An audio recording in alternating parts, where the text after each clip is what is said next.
I've come today to Greenslade Taylor Hunt at the Sedgemoor Auction Centre near Bridgewater to have a chat with Tom Mellor about something that's up and coming this week. So, Tom, tell us what's happening on Thursday. Cheers, Rob. Yeah, it's going to be a busy week ahead of us. So we've got Walford Cross coming on Thursday, the 13th of April. Yeah. It's largest one-day sale in the southwest. But when we call it a one-day sale, it doesn't take 1 day to set up. It takes a few days to get everything in. The sale itself just happens on the 1 day. Yeah. But yeah, expecting plenty, as always. Right. And what sort of things are going to be for sale? First and foremost, it's an agricultural machinery sale. Right. So that's what we base it around. We would have, for example, 70 tractors in the line, 70, 80 tractors and vehicles. We'd like to expect 500 to 800 lots of machinery in the main of the field. And then at the top of the field, we would get 2,500 lots of small items and miscellaneous items. That could be literally anything up there, to be honest. Right, yeah. No, I know I've bought a few different things at the top end over the years that, you wouldn't expect to see at a normal farm sale anyway. No, garden ornaments, boats, yes, caravans. Yeah, I think we've had chair swings and all sorts of stuff from the top end of the field. So that's what we would expect at the top end of the field then, Tom. What about down the bottom end with the machinery and the tractors? Variety is key at Walford, so we would naturally get one of everything at least. And it's not all about selling tractors for £70,000. No. That's not what necessarily Walford's about. Yeah, we'll get good items, good equipment. A few of the highlights that are in the top of my head at the moment that we've got pre-booked. We've got a John Deere self-propelled forager, so that's entered. We've got a McHale high-speed bale wrapper, a Bateman self-propelled sprayer. Lots of smaller tractors. So we've got a lot of Massey Ferguson's, Fords entered cases in the last few days. Proper livestock farmers equipment. You know, what you'd expect to see in a livestock area. We have got those small, medium-sized loader tractors coming in. Grassland equipment, tedders, rakes that you see up and down the field. They've become quite hard to get, but I don't think they will be at Walford. I think they might be hard to buy because they might be quite a good price. But we're going to have a lot forward, I hope. So that's what we would see as our bread and butter. So plenty for anybody who wants to come along. Really, plenty of choice, plenty of variety. Yeah, 100%. And with the online bidding on the Marti app, we will be adding items as soon as it comes into the field in real time. We'll be adding them live onto the Marti website, literally as and when they get dropped into the field. So if people want to look at that on Tuesday morning onwards, they will be going on as and when. So hopefully, come Tuesday midday, they'll have 200-300 lots of machinery and vehicles and tractors to look at, and that list will keep growing throughout our busy and hopefully not wet days of Tuesday and Wednesday next week. Yes, that's right. Hopefully the weather is going to be favourable this year. I know sometimes it can be two polar opposites, can't it? It can either be bone dry or it can be soaking wet and muddy. Yeah, and we've had it very good for a long time. So who knows? I mean, ground conditions are slightly soggy. We're going to go out there tomorrow, have a bit of a ground inspection, see what we achieve. But in reality, it's nice, dry. It's good drying weather outside now. Next week, there's a bit of rain in the forecast, but nothing that's worrying me. No, touch wood. Nothing that's worrying me. It's light. It's drizzle. It's light showers here and there. The show will go on, so we'll get prepared and push on. This is happening on Thursday. What time? Yep. So we start the smaller items at 9 o'clock. So that's at the top of the field. We then start another. So that's the non-VAT. The VAT section starts at 9:30. We've actually got a bit of a change to this year's Walford. So we're starting the vehicles and machinery, and tractors at 10.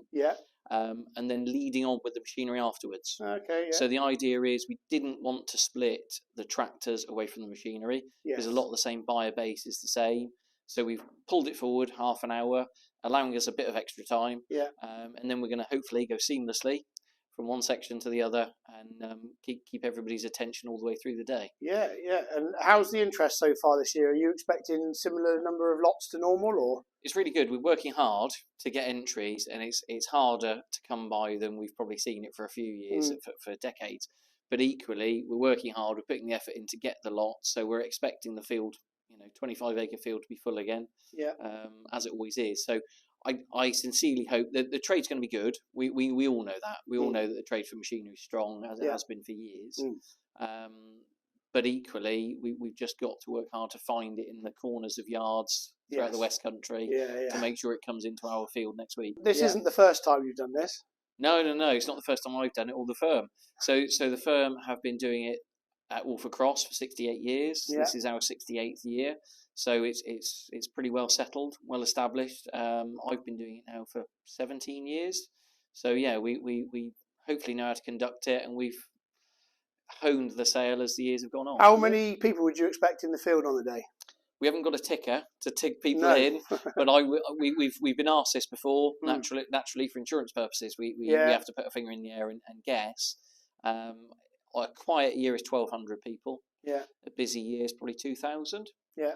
And that would be the sort of figures that would be verified by our caterers as well. They naturally have a good idea of what footfall they get, and that would be about the norm. So we'd be hoping we're going to fill the field with stock. Got no reason why we'd doubt ourselves. Yeah.